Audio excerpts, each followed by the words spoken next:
പൊന്നാനിക്കാരുടെ സ്വപ്ന പദ്ധതിയായ നിള നദിക്കരയിലെ കർമ്മ റോഡ് യാഥാർത്ഥ്യമായി 7 വർഷമായെങ്കിലും പുഴയോര പാത പദ്ധതിക്കായുള്ള ജനകീയ ആവശ്യം ശക്തമാകുന്നു.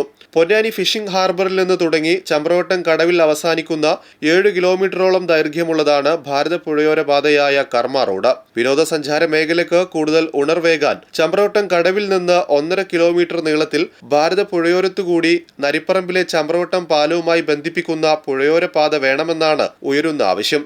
വിനോദസഞ്ചാരികളുടെ ഇഷ്ടകേന്ദ്രമായി മാറിയ നിള നദിക്കരയിലെ കർമ്മ റോഡിൽ ദിനംപ്രതി മലപ്പുറത്തിനു പുറമെ തൃശൂർ, പാലക്കാട്, കോഴിക്കോട് ജില്ലകളിൽ നിന്നായി സ്ത്രീകളും കുട്ടികളുമടക്കം ഒട്ടനവധി പേരാണ് എത്തുന്നത്. പുഴയിലെ ബോട്ട് സവാരിയും ഹാർബറിലെത്തി കടൽക്കരയിലെ സൂര്യാസ്തമയവും കണ്ട് പൊന്നാനിക്കാരുടെ രുചിയേറിയ ഭക്ഷണവും കഴിച്ച് രാത്രിയാണ് പലരും തിരിച്ചു പോകുക. മറ്റൊരു വിനോദസഞ്ചാര കേന്ദ്രമായ നരിപ്പറമ്പിലെ ചമ്രവട്ടം പദ്ധതി പ്രദേശവും സന്ദർശിക്കാൻ ഒട്ടേറെ പേരെത്തുന്നുണ്ട്.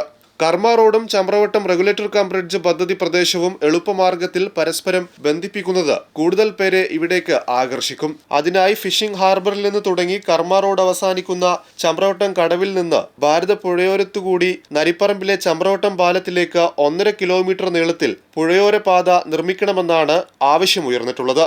പദ്ധതി യാഥാർത്ഥ്യമാകുന്നതോടെ വിനോദസഞ്ചാര മേഖലയ്ക്ക് വലിയ മുന്നേറ്റമുണ്ടാകുമെന്നതിനൊപ്പം പൊന്നാനി നഗരത്തിലും കർമ്മ റോഡിലും മണിക്കൂറുകളോളം നീളുന്ന ഗതാഗത കുരുക്കിനും ഒരു പരിധിവരെ പരിഹാരമാകും.